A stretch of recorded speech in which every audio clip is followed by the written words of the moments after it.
Bonjour, habari za mchana. Hello, my name is Paul Curry. I'm a senior professional officer in urban systems with ICLEI Africa, and it's my pleasure to welcome you to the first in a series of webinars on urban food systems in Africa. Bienvenue à tous. Merci de votre participation. Pour écouter notre webinaire en français, veuillez cliquer en bas de votre écran sur l'onglet Interprétation et sélectionner le drapeau français. Merci.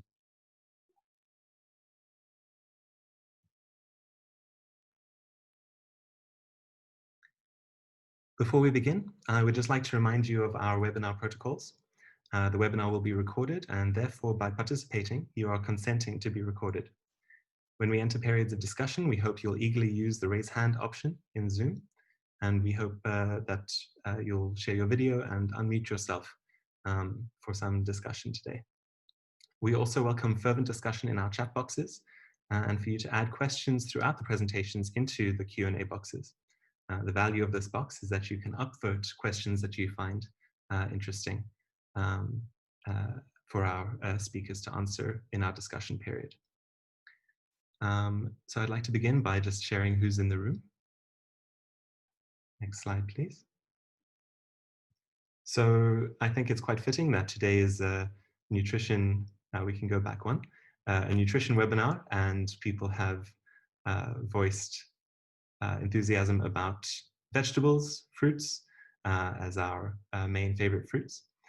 We also see pumpkin, bananas, fufu, stews, ugali, pasta, bread, yam, curry, analamanga, raspberries, lasagna, watermelon, and all sorts, to share what a diverse group we are in the room.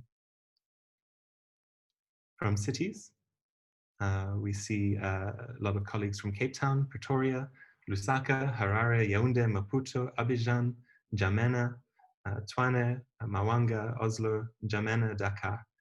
Welcome, everyone. We invite you to share your names and affiliations into the chat boxes so colleagues can see the diversity of roles we have joining us. We can continue. This webinar forms part of African City Food Month.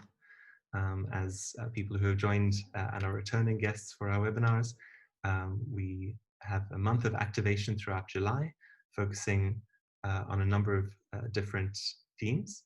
The theme for this week is Nourishing Our Cities, and we invite you to share your insights on actions and initiatives in your city related to nutrition by using the African City Food Month tag. Next, please. We'd also like to draw attention to our wonderful partners. African City Food Month is brought to you by ICLEI, FAO, and RUAF, with the support of the Milan Urban Food Policy Pact, Ricolto, African Centre for Cities, WWF, the South African Urban Food and Farming Trust, and the Ellen MacArthur Foundation. Next one. So why is it important to discuss nutrition very specifically as part of this? Well, currently Africa is undergoing a nutrition transition in which we're shifting from cereals and fibrous foods towards diets of high fat and high sugar, which is of course wreaking many problems of malnutrition. And we're facing a triple burden of malnutrition, of stunting, obesity, and micronutrient deficiencies. And in many of our conversations, we refer to stunting as a form of injustice that's undertaken on our next generations. So at ICLEI, we're focused very much on sustainability, which is about supporting future generations. And if we don't take nutrition at an early age seriously, we're undermining the potential of our future generations to fully participate in economies and in society in general. So nutrition is incredibly important to think about. I'd like to comment that we are not going to have a conversation today about technical nutrition as how your body derives nutrition from food, but instead to speak about how nutritional outcomes can be improved through governance improving food environments in our cities, and what are the role of local governments and food system actors to improve nutrition for our citizens. We have a wonderful group of speakers today to guide us on the conversation. So Gareth Haysom will start us off, a researcher at the African Centre for Cities at the University of Cape Town. And he'll give an overview of nutrition from a food security perspective, and share insights from a number of primary and secondary cities in the continent. We'll follow up with Mercy Chikoko, nutrition officer in the FAO Sub-Regional Office for Southern Africa, who will provide a reflection on sustainable dietary guidelines and their value as a tool for encouraging good nutrition in cities and countries.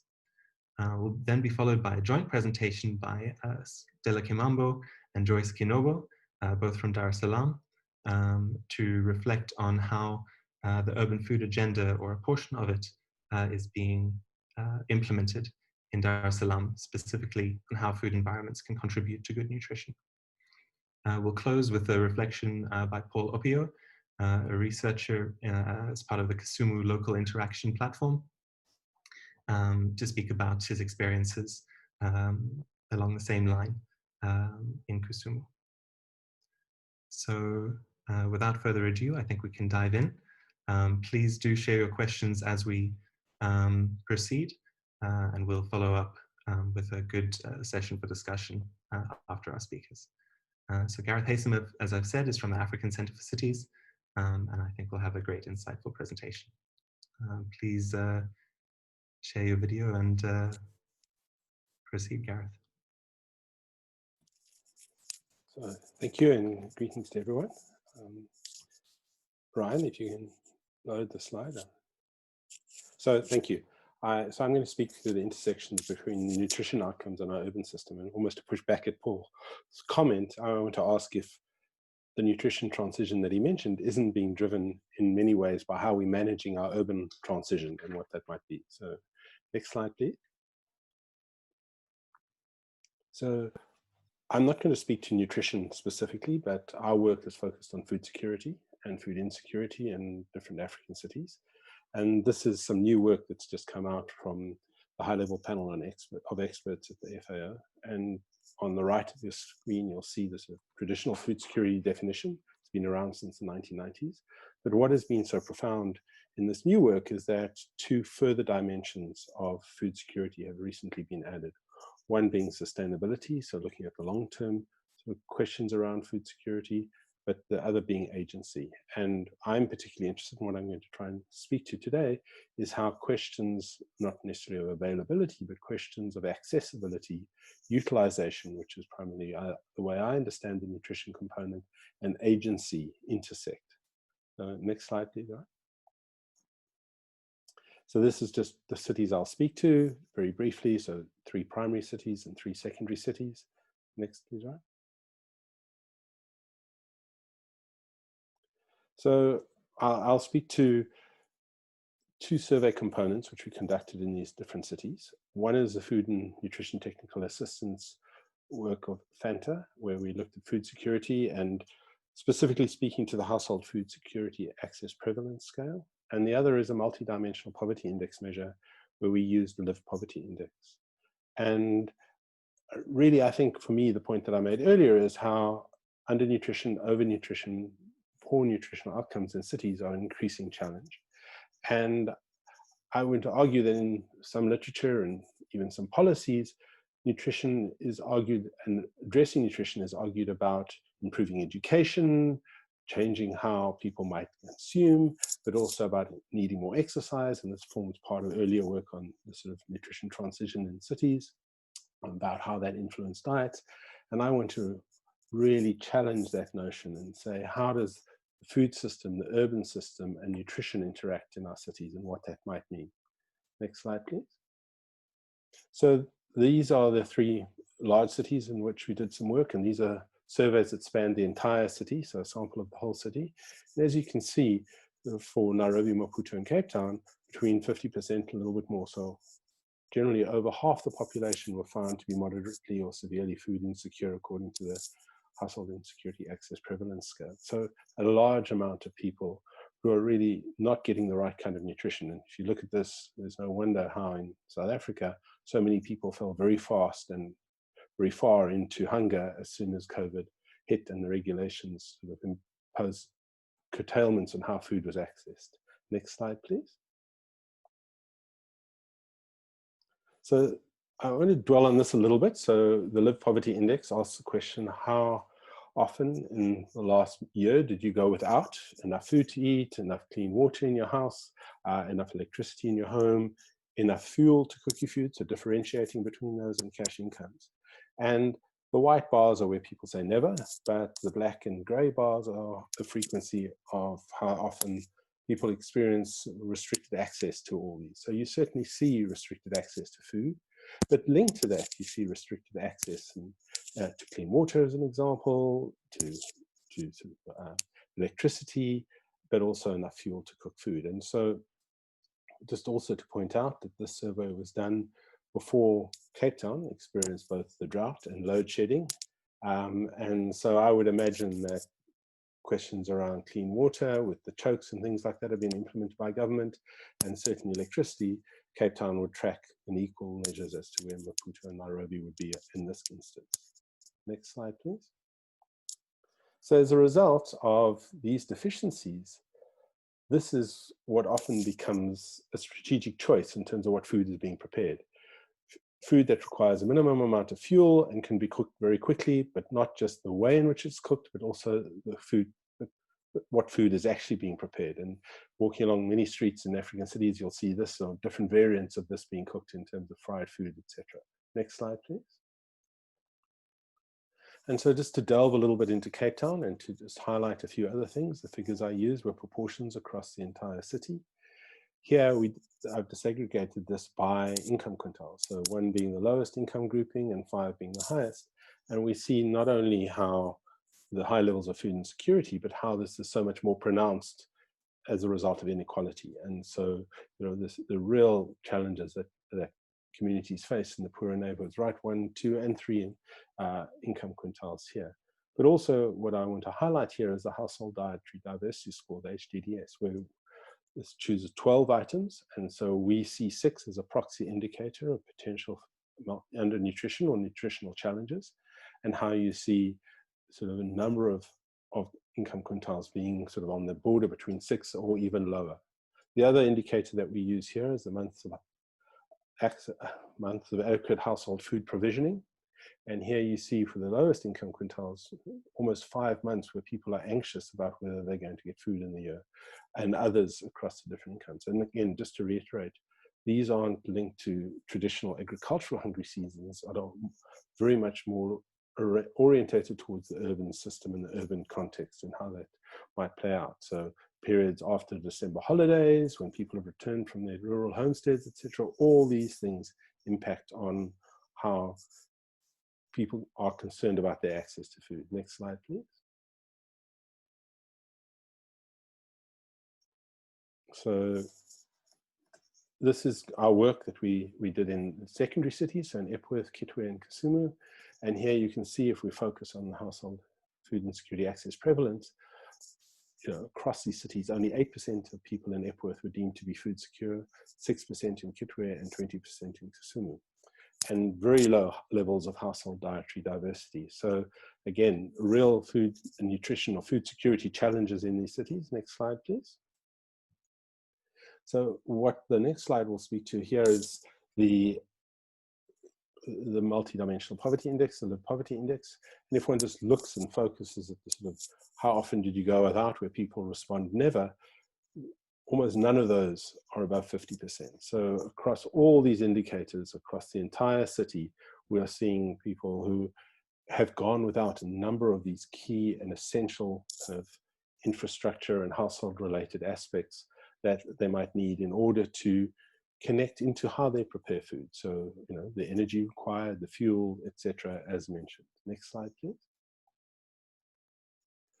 So what we found, and to try and bring this point home, is that whilst beans might be seen as something that would form part of a a traditional diet and something that would be important as part of the dietary diversity mix, we're seeing beans, for example, in our surveys being excluded from diets. And this isn't because people are moving away from traditional diets necessarily.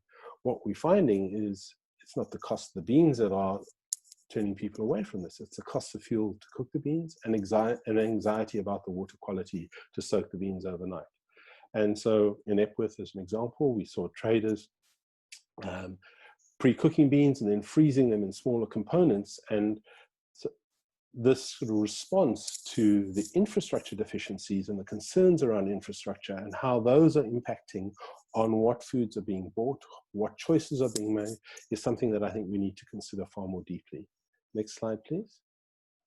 And so what we did in the secondary cities, we also did a survey of retailers, both formal and informal. And here I've just reflected on what those retailers are selling. So this isn't just about household level infrastructure. It's also about the broader urban system. And here retailers, particularly informal retailers, who don't have access to energy, they don't have access to refrigeration, transport has a significant cost because they're having to move things in on a daily basis. They're making very deliberate choices around the foods that they will stock and what they will sell. And so these foods that are sort of high in calories, low in nutrients, are then becoming very pronounced across these cities. And the connections to infrastructure, again, are directly there. And we need to think more deeply around how that feeds into how urban spaces and nutrition in cities are governed. Next slide, please. And what we then see is this is a kind of dominant form of retail across the cities, and sort of this mix between fresh fruits, but also a whole set of snack foods and things that might be driving some of those transitions. Next slide, please. I want to conclude that by saying that particular attention needs to be paid to the relationship between the urban system and the food system. I think the key governance question in African cities is better to understand how the role that appropriate infrastructures can play in delivering positive urban food system outcomes. And the reason for this, and I think given the urban and demographic shift that we're seeing to a predominantly urban Africa, is that cities are going to, most of the building of cities are going to happen in the next 20 to 30 years. And as Edgar Peterson argues, the way we understand the infrastructure and the development of those cities and how that is built in the next 20, 30 years are not only in cities, but is going to determine Africa's entire development trajectory for the next 100 years. We're going to cast in concrete those particular developmental ideas that we have now, and how that plays into the nutrition outcomes is something that we have a very short period of time in which to do that. So for me, Africa's future and health rests in how cities are designed, planned, and governed specifically. And I think that is a significant challenge. And given that very few cities actually have a direct mandate to manage food and understand food, we have to take it away just from being about food, but to bring it right into the roles that city people, city government and society understands. And that's planning, it's around spatial use, it's about infrastructure, etc. So next slide, please. So this is just an expansion of some of the work that we've done on that. And I'd just like to say thank you for your time. And I look forward to the chat a little bit later. Thank you.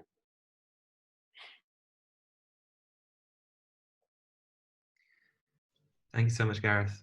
Really insightful overviews. And I think a number of those graphics showed very clearly the large proportion of snack foods to fruit and vegetables. And I hope to the participants we've conveyed some of the urgency of how developing our cities currently will shape nutritional outcomes into the future. So we must avoid a lock-in into poor nutritional infrastructures in our city. We'd like to welcome Mercy Chikoko to provide our next intervention. A very direct example of how infrastructures are connected is that currently Mercy is undergoing load shedding, but I think has managed to join us through a phone. And I was hopeful that she had managed to join us through a phone, but it seems that we have unfortunately lost her. what I'd like to suggest is we move on to a further speaker, and then we can close with Mercy if she manages to reconnect. Otherwise, we can share a video of her presentation. Okay.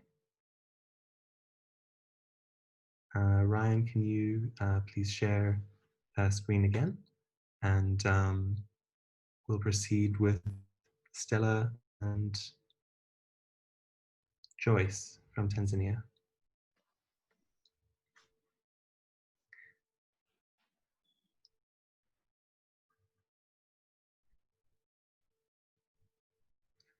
Okay, Ryan will just quickly breeze through Mercy's presentation, and there we go. Stella Kimambo joins us from FAO Tanzania, and Joyce joins us from the Sokoine University of Agriculture in Dar es Salaam. Okay.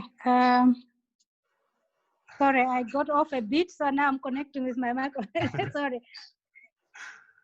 Okay. Well, another sign that we can be resilient under infrastructure shocks. Can we rewind our presentation back to Mercy? Thank you, everyone, for bearing with us. Okay. Are you Mercy, able to hear me? please proceed. We can hear you well. Are you able to hear me? We can hear you well. Please proceed. Can you also see me? I don't know. Yes, we can. Okay. All right. No, thank you so much. I just got cut off with my computer the moment I think it was my turn, but now I've connected with a phone. So hello, everyone, once again, and thank you for the opportunity to share with you on the role of food-based guidelines in nourishing cities. I think, as Paul has said, African countries have undergone the nutritional transition, through nutrition transition, and this has changed dietary habits and also poor diets. And I think, as already explained, this has poor quality diets, and we know the link between poor quality diets and malnutrition. The next slide, please. Okay, I'm sorry. Can you go back a bit? Sorry. Okay, thank you so much. And this has highlighted the need for consistent guidance to inform and empower African populations on healthy eating,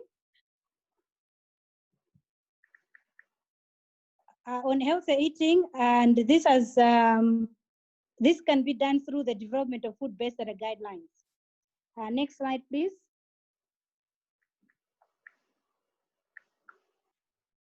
And food-based guidelines, in short, defines what a healthy diet means to a country and facilitates a harmonized nutritional messaging and guidance.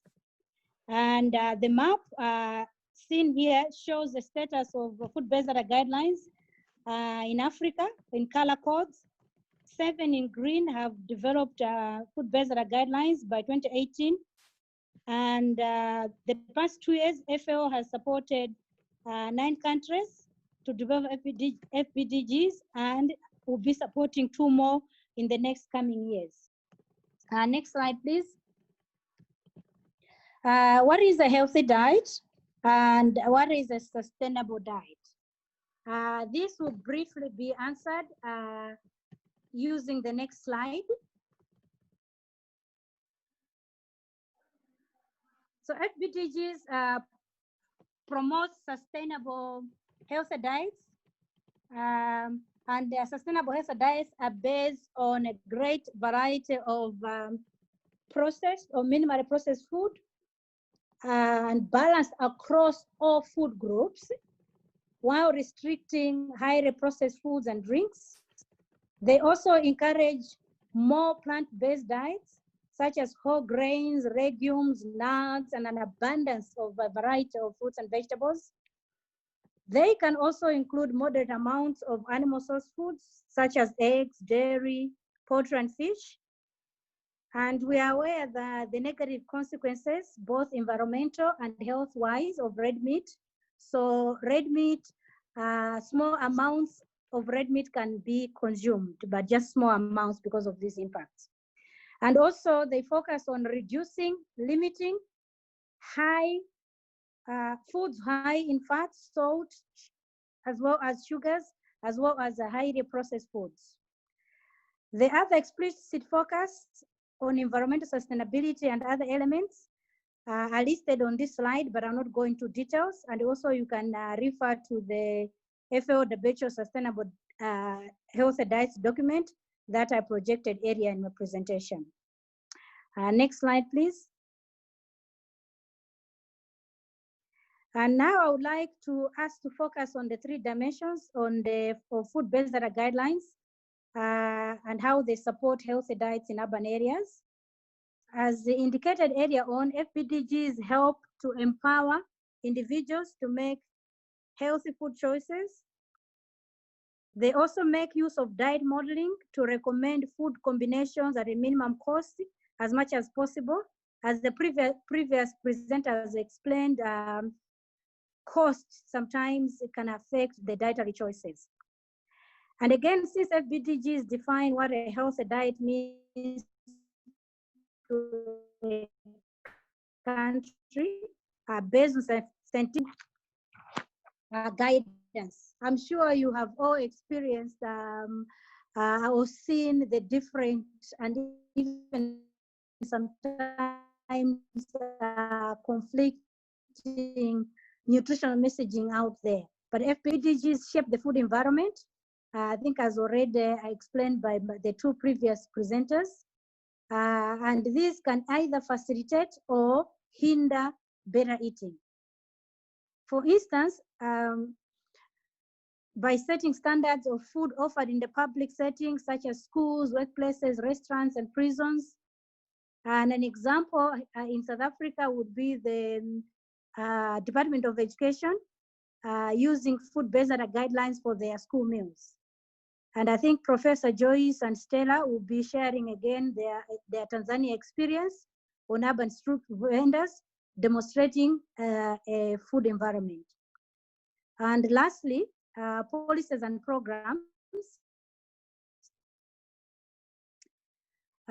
We know that FBDGs targeting individual behavior change alone have little relevance in circumstances where financial means are limited. I think we've been given an example of beans being good, but not be able to be consumed because of the cost.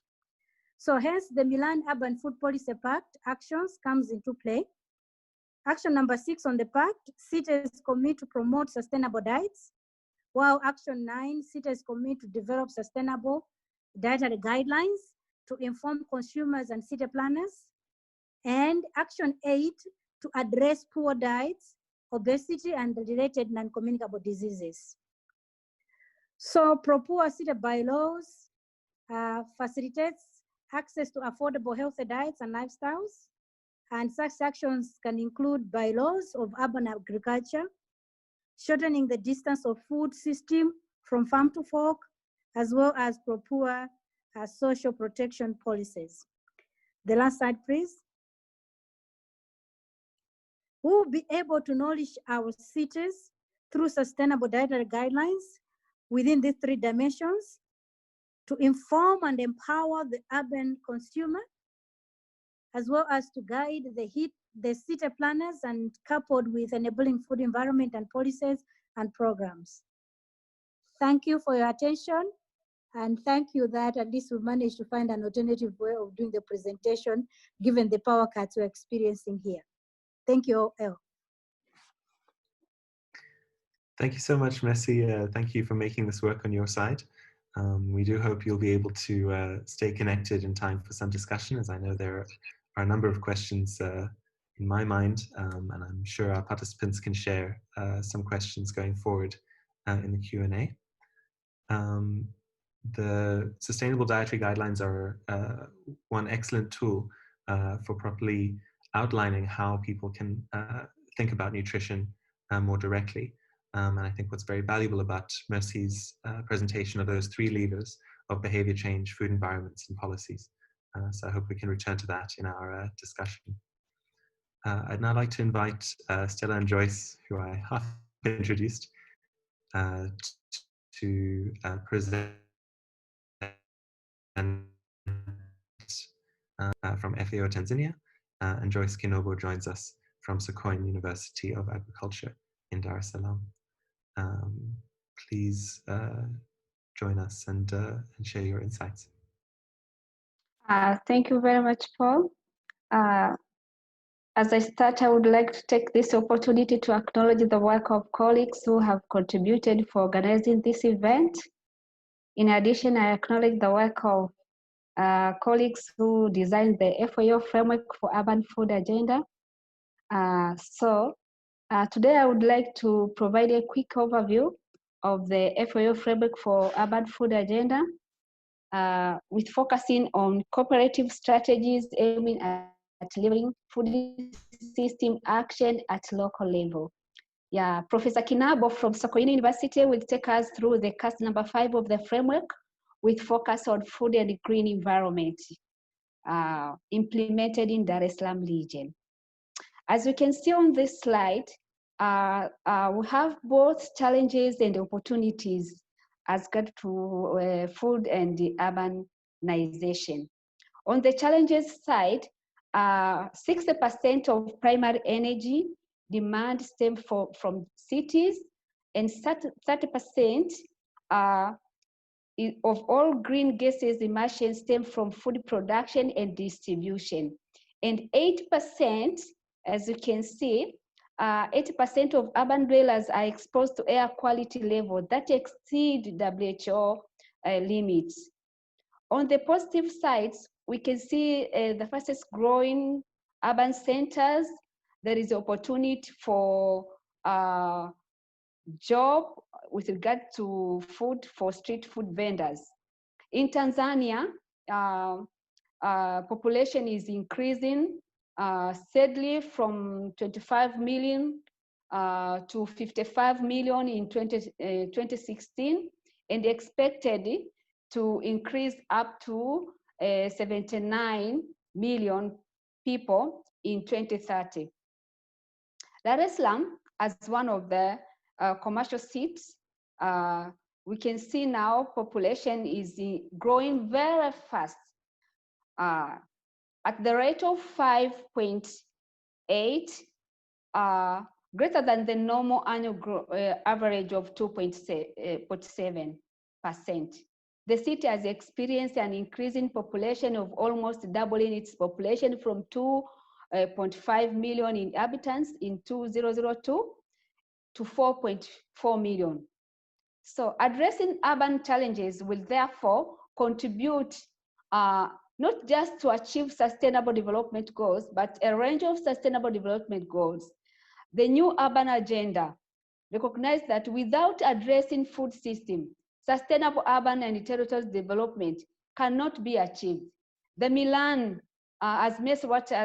has presented, the Milan Urban Policy Pact is another example that shows that approaches to sustainable food system are being placed now in the agenda of local government. Next, please.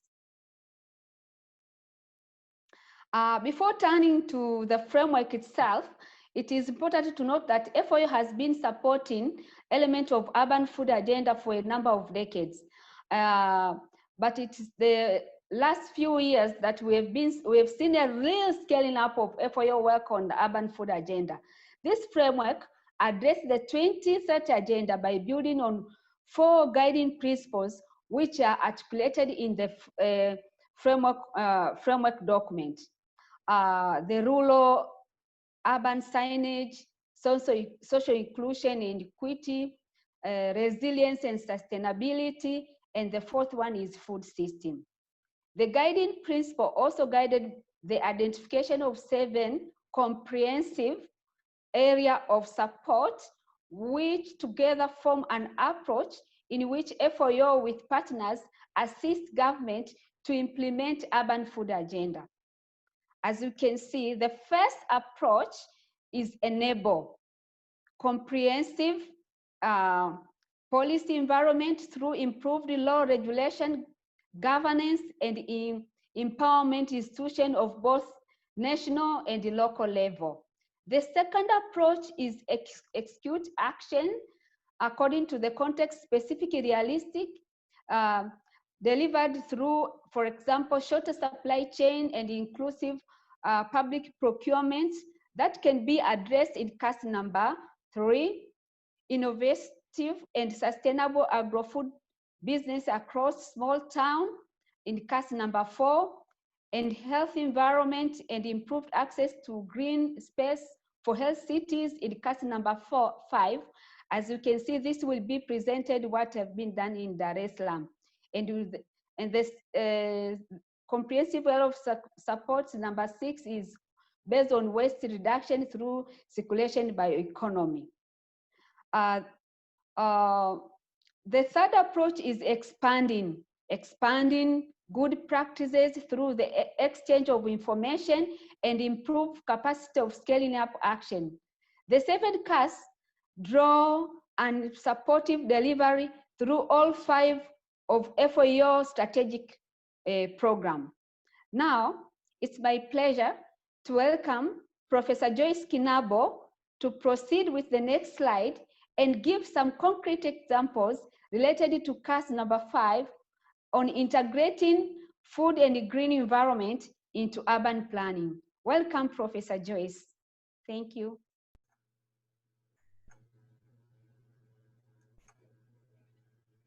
Thank you, Stella. Okay, we proceed with this slide now. I think all has been said with regard to prevalence of malnutrition in Africa. We're seeing that we haven't made significant improvement in trying to address challenges of malnutrition in the continent. Malnutrition is increasing, and we are seeing that in urban areas as well as in rural areas. It's very encouraging to note that now the focus is directed to urban areas. Initially, it was considered to be like,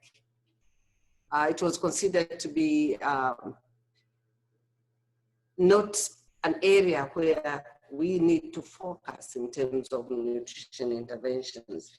So it's very encouraging to see FAO turning that wheel around to address the issues of malnutrition in urban areas or food system in general in urban areas. Next slide, please.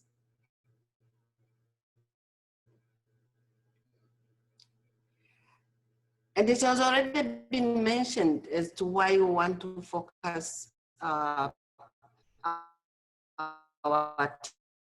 attention to ensure that we have health cities are growing very fast in Africa. Changes in, sorry, the usual issues of connectivity. I hope you can hear me. We can still hear you, Joyce. Please proceed. Hello? Yeah, okay. Yeah, so I was saying that we have these challenges happening in our cities, that the cities are growing very fast. The effect of urbanization, globalization, as Messi pointed out earlier. And consumption pattern has also changed. But also what we are seeing that in many cities, we have concretization of the cities. Well, we see more white structures, brown structures, red structures, and very limited green environment in our urban areas. But in addition, we see that the pattern of consumption has changed so much to the extent that we have like 2.5 billion people who rely on street food for their daily nutrient intake. So there is this important linkage that we need to establish between the food environment in urban areas and the green spaces in urban areas. I would like to share with you this case study about Dar es Salaam. It was just a descriptive study. We wanted to understand the food environment, the food system in Dar es Salaam, and then green space environment in Dar es Salaam. So we conducted a quick survey in 2 districts, Kinondoni and Ilala, which are considered to be really urban in Dar es Salaam. And we wanted to understand, first of all, the food environment and what kinds of foods are sold in the food outlets that are operating in Dar es Salaam, as well as what's the attitude and perception of consumers or household members area. So what we observed is that there's so many food outlets in our areas. Like for the 2 districts, we were able to map 2,687 food outlets. Only 1% of those was, there were supermarkets. So supermarkets are not doing very well in Dar es Salaam. Many of the outlets are basically retail shops. Sorry, Joyce. Yes. Could you please move the slides? Next slides, please. Oh, okay. Next slide. Sorry. Next, please. Next. Thank you. Okay, next slide. Yes, that's where we are. So what we decided to do, we mapped the food outlets to understand where they are and how many people are being served by these outlets, and what is the school environment in terms of the kind of foods that are. No. Previous slide, please. Hello, previous slide. One before this.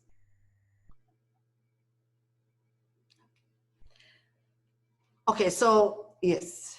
So I was just saying that we found that there were quite a number of outlets, and most people access basically retail shops and fresh food markets. That's where we see many households, members going to access their foods.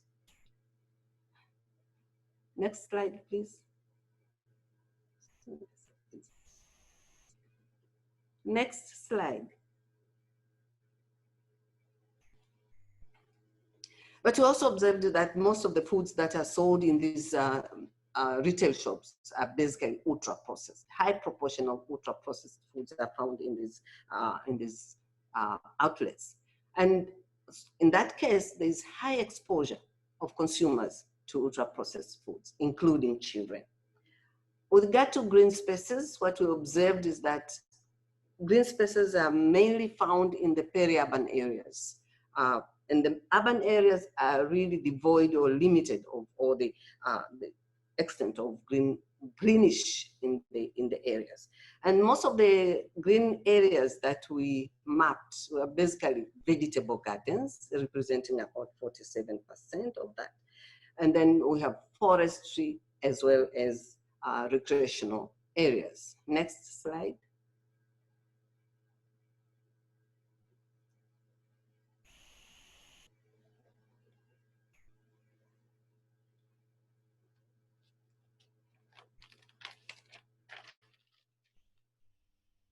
Okay, so these are the type of green spaces that we observed, and you can see from the maps that green areas are more concentrated in the peri-urban area wards or compared to urban areas. So many urban areas within Dar es Salaam are really turning to brown instead of green. Next slide.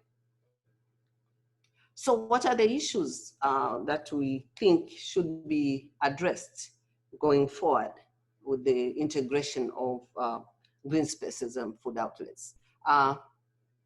Next slide.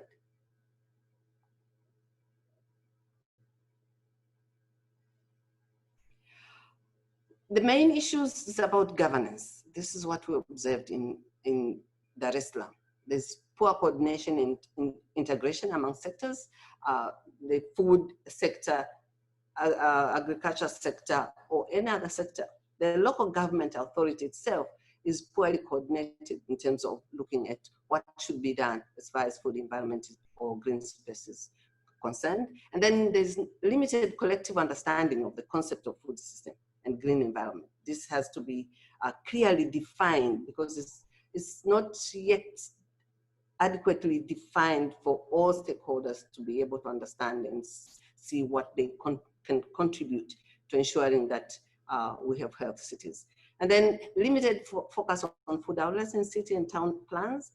What we observed is that, yes, in town plans, you have areas allocated for green spaces or food outlets, but the implementers or the local government authority do not pay attention to that aspect of food outlet. So once an area has been identified that to be a residential or commercial area, then that's it. The city planners would just come back to look for taxes. And then we have weak enforcement of laws, and it was mentioned in other presentation. So we don't have like really instruments to ensure that what is planned, what is allocated is actually followed by the cities and towns. With regard to marketing of minimally processed or fruits and vegetables, these are sold in very poor quality markets. And we think that something needs to be done to ensure that, you know, these highly nutritious foods are properly marketed in areas where they can as easily be accessed. I've already said about the high exposure of consumers to ultra-processed food, but also minimum responsibility and weak management of open green spaces by local government authority, because they consider that not to be their responsibility. I hand over to Stella to continue. Stella, please conclude in the next 1 or so minutes. Thank you. Thank you. I'll just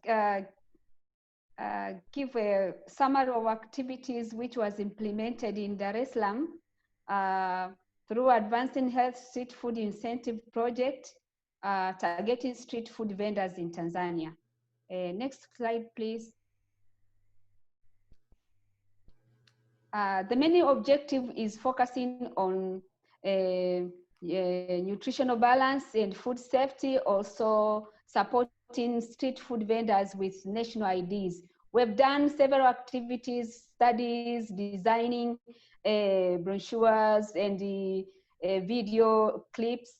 But one interesting thing, we have a digital management platform which is linking the national ID and food safety issues and the menus of street food vendors. So through this, we can monitor and advise them to reduce or to increase health diet. To reduce, if we have overall safety scores monitored on this system. So through this system, we can advise street food vendors. Next, please. On this project, we have incentives after monitoring them through the system. They will be provided freely with kitchen tools and a prototype kiosk for street food vendors and national IDs. But we have several challenges as what Joyce has presented. Next, please. Now I would like to welcome Professor Joyce to finalize and give us a recommendation. Thank you, Joyce.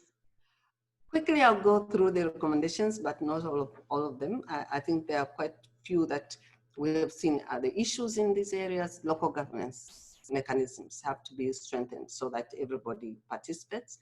And then we feel that, you know, having these greener cities or fresh food readily available would be an area where women and youth can be able to tap in terms of jobs and providing services to consumers.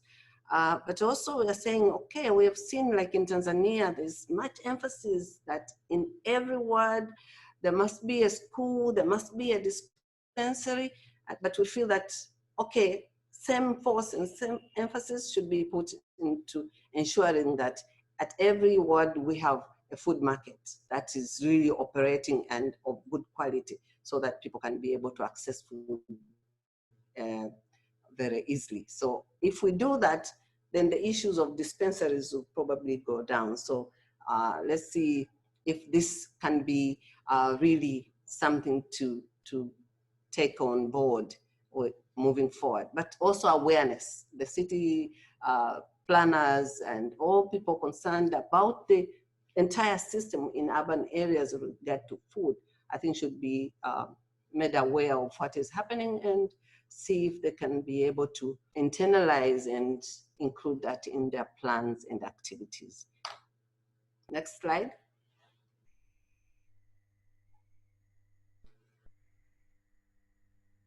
Asanteni sana kwa kunisikiliza. Thank you very much. Merci beaucoup. Asanteni sana, Stella and Joyce. Thank you very much for the insights from Dar es Salaam. I see a comment already. Someone's quite excited about trying this out in Lusaka in Zambia. So I hope we can have some further discussion about how this has been going so far. I'd like to invite our final intervention from Paul Opio to share with some of the work that's been going on in Kisumu in Kenya. Paul is a researcher with the Kisumu Local Integration Platform. We look forward to your insights. Thank you.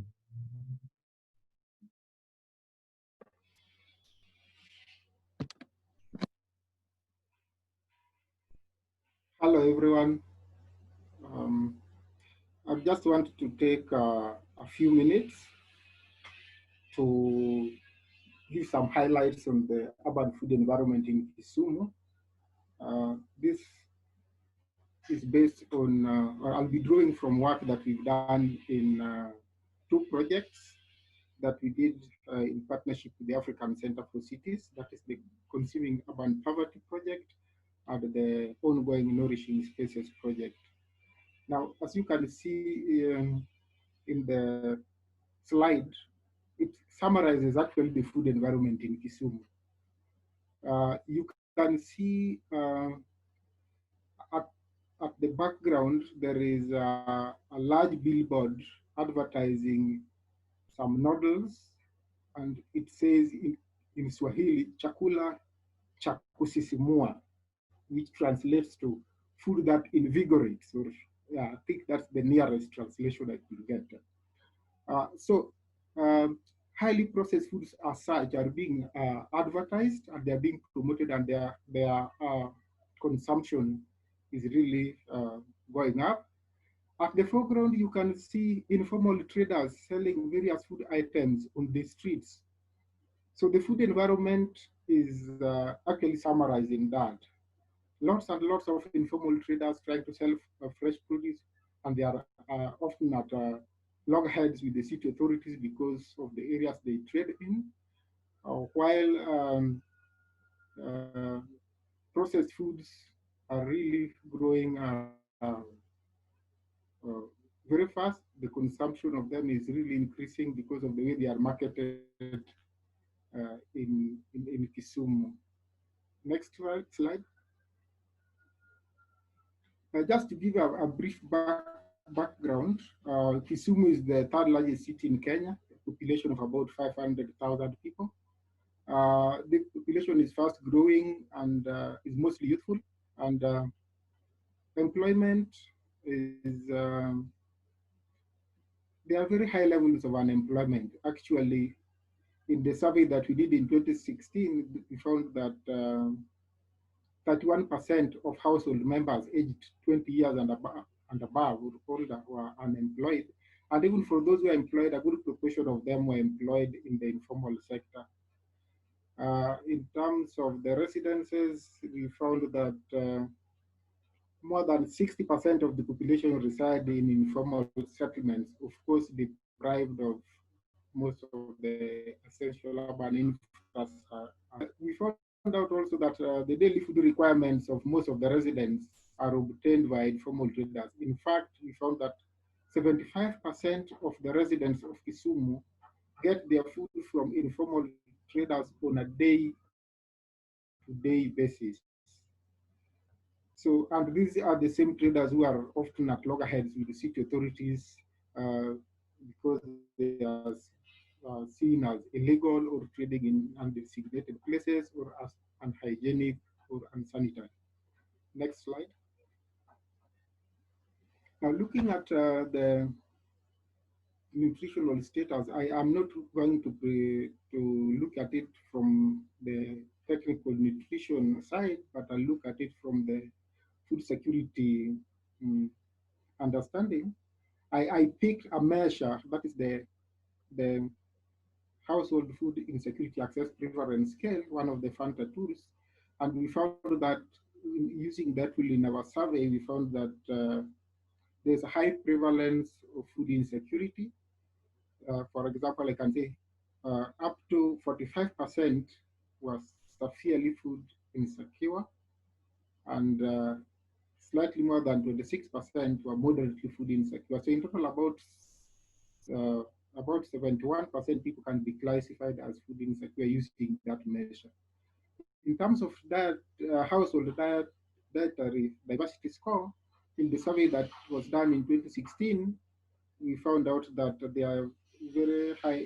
It points to high levels of nutritional challenges because nearly 86% of the sampled household had a diverse household diversity score of 6 and less. Now, there is increasing consumption of unhealthy foods, as I've said, driven by advertising, and of course, the high cost of healthy foods. Next slide. Now, some of the challenges that we noted were that food retailers in their stocking practices, because you are trying to understand why do they sell whatever foods that they do sell, that they are driven by what consumers demand and not by the health considerations. So they are really not, a majority of them are really not concerned about the, if I can call it, healthiness of the food that they sell, but what customers demand. And on the other hand, customers' choices were also mostly driven by affordability and convenience. So particularly, majority of the poor people we've seen will go for what is affordable and what is convenient to them. And so there is an increasing vulnerability of the urban poor to non-communicable diseases because of the environment they live in. So they are vulnerable to both NCDs and even communicable diseases. So the issues of water, the issues of sanitation, energy, which are actually in the mandate of city management, and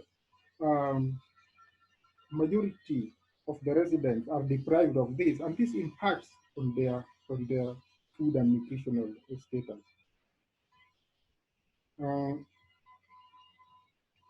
The inadequacies of infrastructure we noted, for example, when we were talking to the traders, that other than the cost of stock, the highest cost was transport, that is for the traders, and so this is passed on to the consumer. And the second highest was the cost of spoilage because of the lack of storage and food preservation facilities. So all that impacts, it makes healthy foods more expensive and therefore drives more people into consuming less healthy foods, that is the processed foods. Next slide. Now, there have been efforts driven by both governments and non-governmental organizations in trying to improve the nutritional status of residents. From the government, the main thing has been, actually, the focus has been on nutrition education, both by the national government and the local government. However, we feel that there's more than just the knowledge, because there are so many other factors that determine what people choose to eat. Even if they are knowledgeable, then if they are not able to access the right foods, then there'll still be challenges with their nutrition. in the recent past, there's been a lot of investment in urban infrastructure and services in Kisumu, and we think that this will improve access to healthy foods. For example, there are currently projects ongoing to build convenient markets. There's been a project that has been going on for electricity, energy connectivity, even in the informal areas and the informal settlements and informal business areas. So we feel that this is a step in the right direction. On the promotion of consumption of healthy foods, mostly fruits and vegetables, there are several non-governmental organizations that have been promoting this and trying to bring their costs down, but it has not achieved much because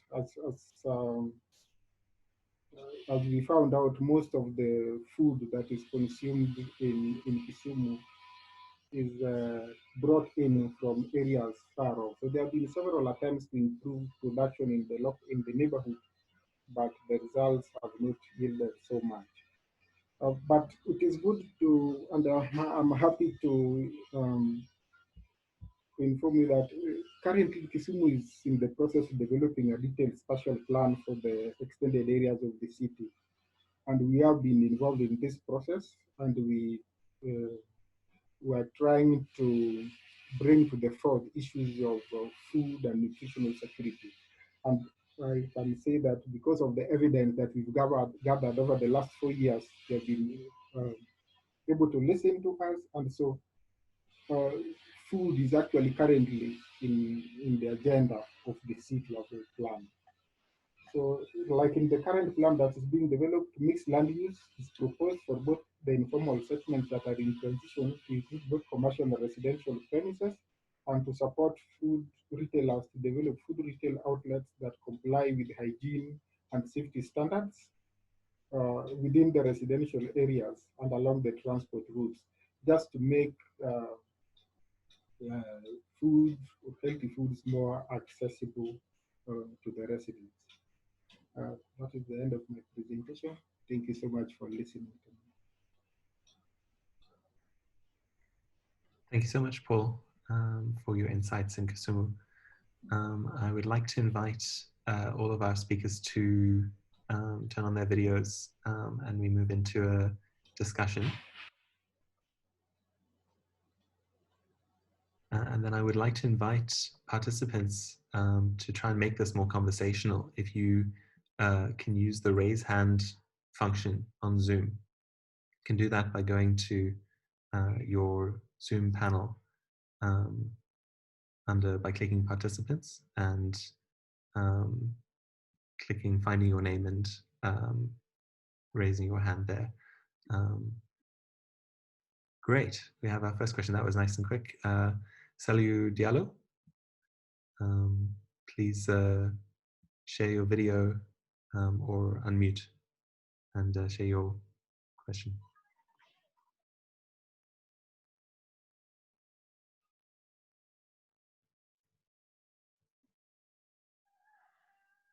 Saliu, please proceed.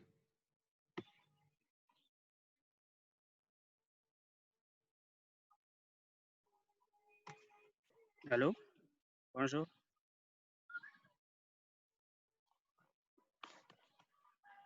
Bonjour tout le Please monde. continue. Voilà, merci beaucoup d'abord de l'exposé, des exposés de différents exposés. Et je remercie aussi les exposants qui ont vraiment été clairs dans leurs exposés. Donc moi je suis au Sénégal, plus précisément dans la commune de Salémata, dans la région de Kédougou. Donc comme au Sénégal l'agriculture n'est pas une compétence transférée, depuis le webinaire de l'autre fois, je vais vous poser une question. Comment les communes peuvent développer des stratégies pour vraiment assurer la sécurité alimentaire? Merci, c'est ma question. Food safety and food security. That was my question. Thanks, Saliu. Who would you like to answer it? Bon, j'ai pas d'intervenant précis hein, parce que Well, les qui là sont en not anglais. anyone J'ai pas specifically, d'intervenant but de conférencier précis. I don't have any specific name of presenter, but I think they can all answer. I'd like to suggest that maybe Messi can take on this question in relation to another question posed by a participant, which asks, to what degree do the dietary guidelines look up towards production? And then perhaps Gareth can share some insights as well. Mercy, can you hear us?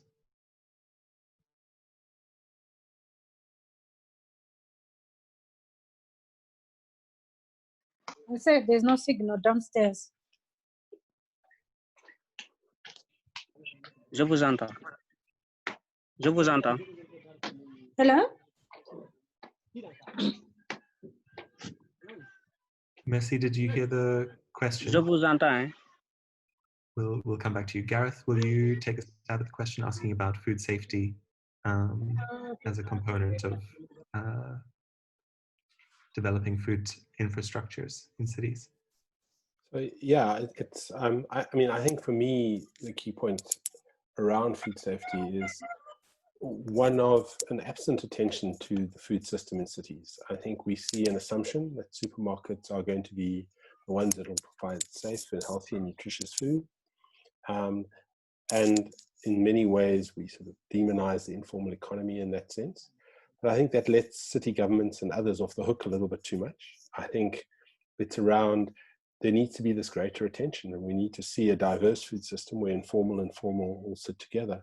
And that then asks the question, how do we manage that? So if there was just ablution facilities where close to informal trading facilities, markets are often overcrowded and things like that. And so I think it speaks to a whole set of urban management issues that often sort of abdicate the responsibility and their focus on food and sort of leave that to the private and often formal sector. So that's one of the answers and one of the ways in which I try to understand that and look at that, if that helps.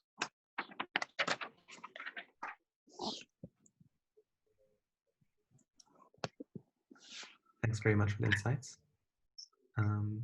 We'll wait for Messi to settle before directing a question there. I see Chiza has raised his hand. Please, if you can ask your question.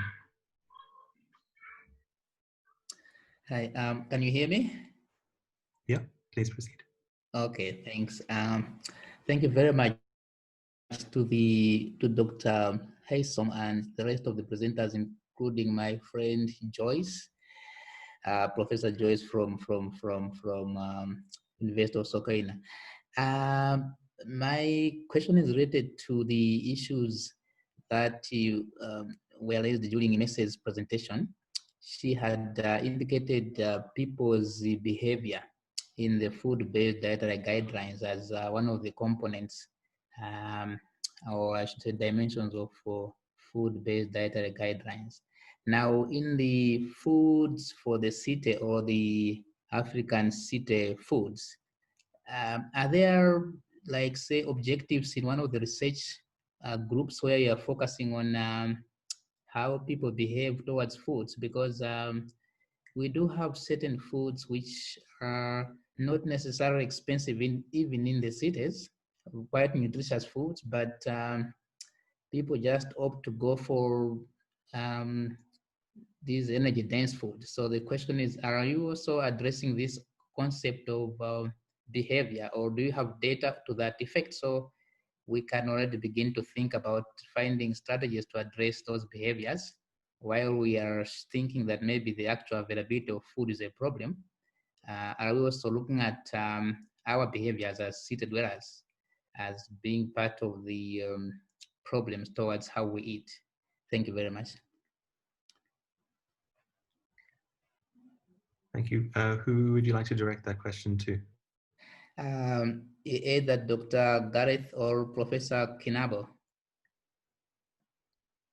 Prof. Kinabo, would you like to respond? Yes, I think you have raised a very important question, actually, because, oh, am I in English, French? Can you hear me? You're on.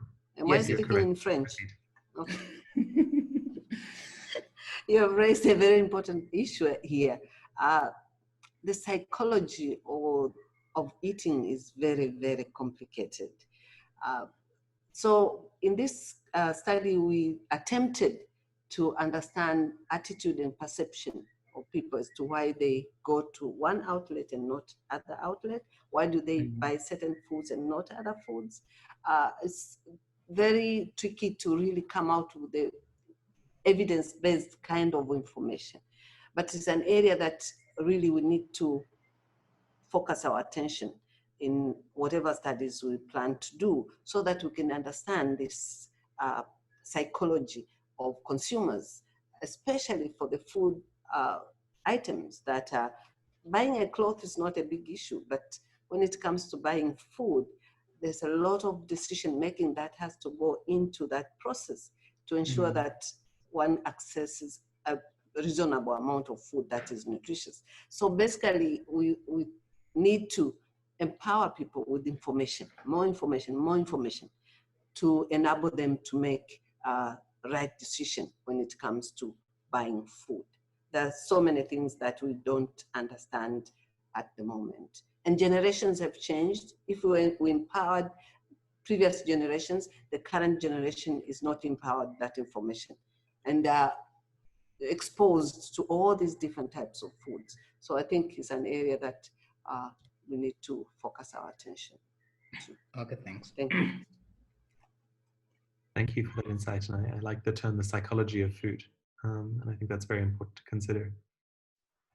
I see Edashi raised your hand, but put it down again. I don't know if you would like to ask your question.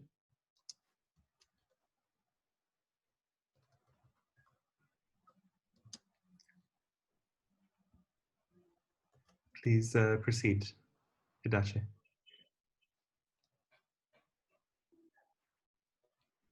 No, please continue, please.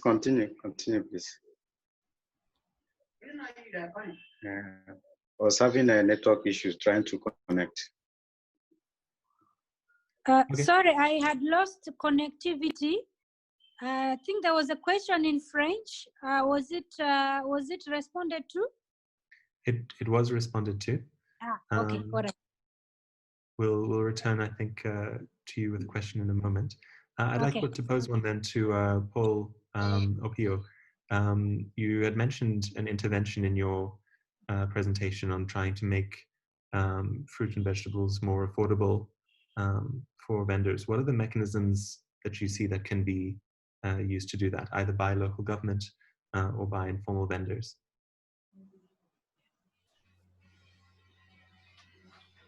Yeah, the intervention I was referring to is by some local non-governmental organizations, and they have been focusing on local production just to reduce the value chain, just to reduce the number of actors in the value chain. However, from the government side, I think there are certain interventions that can be able to work. For example, facilities for, because most of the fruits and vegetables are very perishable. So like the interventions to have markets with preservation facilities so that then we can extend the shelf life of these foods, and then that will improve access to such kind of foods. Otherwise,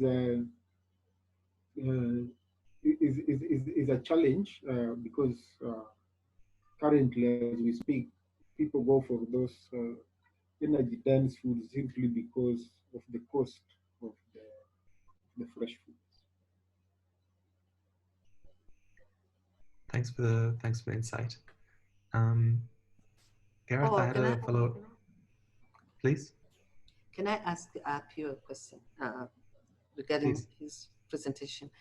Okay, now you have just mentioned that people go for these ultra-processed foods because minimally processed foods are expensive. So should we think of imposing a tax on these ultra-processed foods? Should we think of like reducing price, and the government help these people to access this kind of food. So what policy action do you think should be implemented in these areas? Because otherwise we are losing a lot of people consuming these ultra-processed foods. Okay, my thinking is in terms of incentives, giving incentives to producers and traders dealing in fresh and healthy foods, and this can be in the form of some form of tax reliefs, and for example, even by the local governments, the traders are usually charged certain market fees and such. So I think if that can be reduced for the people dealing in fresh foods, that it can bring down the cost of the fresh foods. Of course, as I mentioned earlier, the interventions have mainly been in improving production, with the assumption that if you improve production in the areas, in the hinterland of the city, then people will definitely get food in the city, and also even interventions on urban agriculture. However, what we are saying is that those ones can work, yes, but for who? It's simply for people with backyards who can grow food in the city. Those are not the poor, but majority of the residents are poor. So I think incentives for traders can to some extent help in reducing the cost of fresh foods. And of course, as we talked about, provision of infrastructure and services to support retailers. Thanks, Paul. I think it's a role that we've taken on in advocacy to help people think beyond production as the answer to all of our food issues in cities. So working out how to make markets safe and make nutritious food affordable is incredibly important. However, one of the levers that was articulated by Stella and Joyce is connecting our food environments with greenery.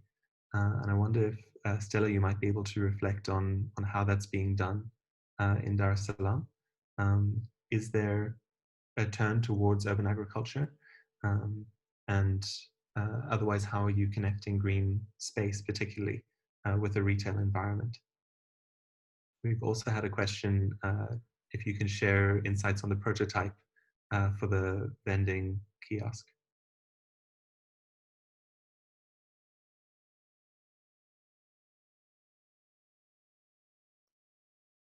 Thank you, Paul, for your question. Regarding the prototype for street food vendors, that was designed, you know, the normal cook in every place. They don't have a permanent place. So it's better to maintain safety issues. So the prototype was designed to, as incentives, to support them on safety issues. And regarding the issues of food and green environment, we started with the mapping of food outlets and green areas. Then we're gonna design an intervention to see, based on the results of the study which was conducted last year. Currently, we haven't implemented anything. Maybe Professor Kenabo can add on other experiences, but as FAO, we haven't implementing an intervention which has a link in food and green environment, but we are planning to support a food outlet, starting with street food vendors, and then we'll go for retailers, as you can see on the slide. Please, Professor Kenabo, maybe you can add something on that. Thank you, Stella. I don't think I have much to add, but what I would like to say is that, in fact, during our feedback mission to our local government authority, it was felt that that information or that integration need to happen. But then we need to really work with the local government authorities to see how that can be done, So at the moment, we haven't, it was just a descriptive kind of study, but we are thinking as to how now we can guide local governments to see how they can integrate the food outlet system and the green environment. Now, the green environment, as far as some of the results are showing us, is that the peri-urban green areas are the ones that are used for production of vegetables. So the vegetables that are produced in peri-urban areas now feed the urban markets to some extent. But this is not formalized, it's not, the government is basically purely on individual basis. It's not like something that has been mainstreamed even within the Ministry of Agriculture itself.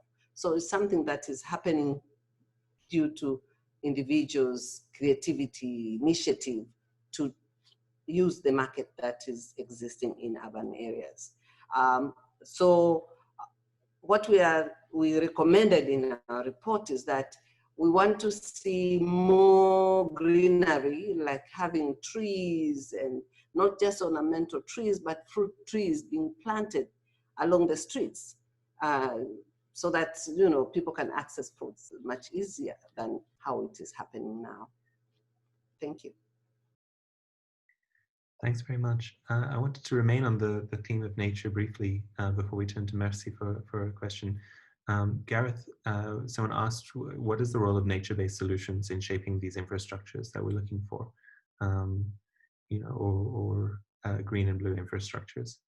I was going to ask you the question that was posed by Luzuko as well on land availability in South Africa and the contested space. So maybe if you can just reflect on what you've written in response as well. I mean, my response, so the one is to say in the South African context, I think we certainly need to address the land reform question, particularly in urban areas. I think that's a matter of urgency. But I think the question then has a link to this presentation is, I think without an urban focus on food and an urban focus on the food system, the land that is perhaps available, and particularly the peri-urban land that was mentioned and others, becomes seen as land that can be used by developers and can be used for property development, and we facilitate urban sprawl and things like that. So for me, managing urban land is what we need is a far more kind of coherent urban food system focus, where we understand what land is available, what land is necessary, what land has potential to be farmed on.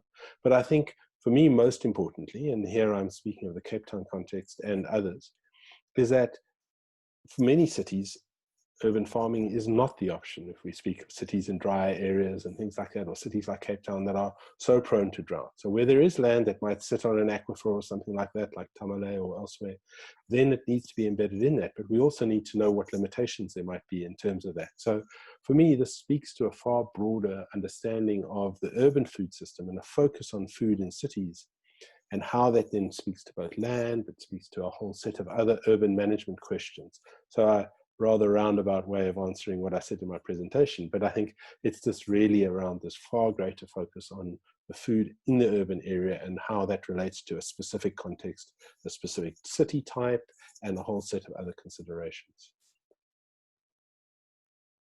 Thanks so much. Mercy, to turn to you for some thoughts as well. I think the three dimensions that you mentioned of behavior change, food, environments, and policy, I think it would be great if you could elaborate a bit on what the role of local government is in shaping those. Gareth has given a provocation about taking a systems perspective, but for each of those, how should local government think about behavior change, food environments, and policy? Okay. All right, thank you so much. Yeah, I think in terms, I'll speak towards the response on the food environment, as well as maybe policies and bylaws in terms of supporting the eating with healthy eating. I think you find that in some of the cities, some spaces that probably some kind of urban farming might not be allowed because of the bylaws. So thereby, even with with those that would want to maybe to grow some food, I'm not able to do that. So looking at those bylaws and see whether they are food system friendly. And again, I think one of the areas, of course, we've seen in many urban cities these days, the changing food environment. I think in quite a lot of African countries, you see quite a lot of fast food coming in.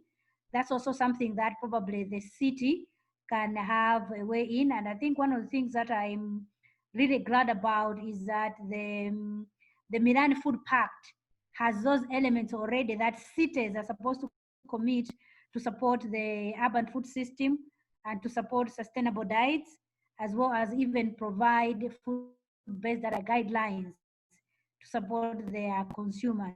So I think those would be the key elements that we would want to see cities embark on to support that. I think the examples that Gareth as well as Stella have provided and Paul are one of the key examples that most of the cities would want to emulate and work on to improve the food system for healthy diets. Thanks so much. And at the same time as I asked you a question along your presentation, we have a provocation from Ryan Kinyua, who says, policy and research intervention that you're undertaking, are there actions that you've initiated to assist in scaling up access of nutritional foods, especially in slums? He lives in Mombasa City in Kenya, and he has a youth group that has an urban farm to supplement nutritional needs in informal settlements. However, they really see partnership with development partners to create synergies. So Mercy, if you can reflect on that intervention, and then Paul, on your thoughts of connecting food into the informal settlements. Okay, I think that question actually relates quite well in terms of supporting urban food systems. I'm sure the work that Tanzania is doing, FAO Tanzania is doing, will be a great example. So I shouldn't be speaking on behalf of Tanzania. Probably Stella might be the best placed person to provide an example of how we are supporting urban slums in providing better food environment. Stella. Thank you, Mercy. As far as food-based dietary guideline is concerned, we are currently designing messages which will support increased intake of healthy food in urban cities, also using different medias. But because we haven't finalized our guideline, we can't give the real example of how the guideline have supported or increased healthy eating of food. But we have designed different messages across the life cycle, which could support increased intake of health diet.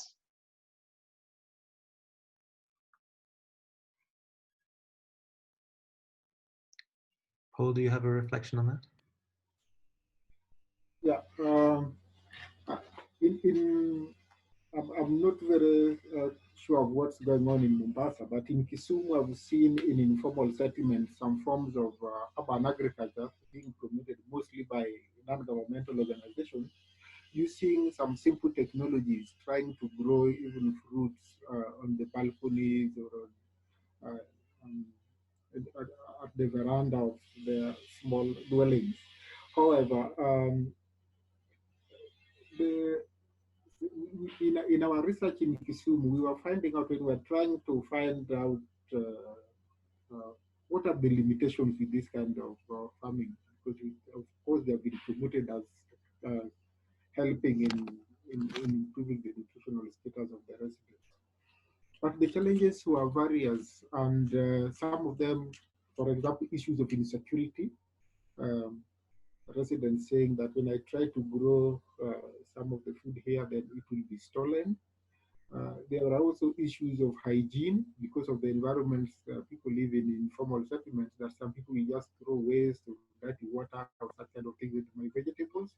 So those are real challenges that are encountered, particularly in informal settlements as we try to do urban agriculture in those areas. So going forward, I think, and as Gareth was said, really urban agriculture, even from our study, so we found that only 15% of the population grow any of their food. Yeah, so that's a very small percentage of people who grow any, not all, but any of their food within the city.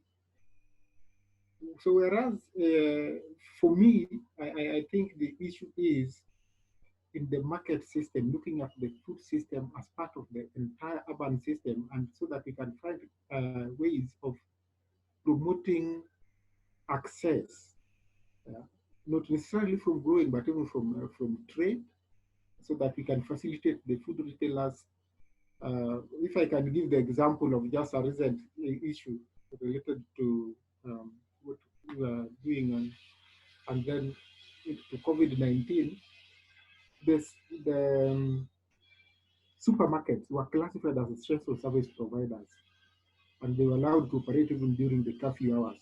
While the small-scale traders, from whom 75% of the population buy food on a day-to-day basis, were not classified as such. And so you find this kind of inequalities in our cities, and I think those are the areas that policy should really focus on. Otherwise, production, yes, it contributes, but very minimal. Thank you. Thanks, Paul.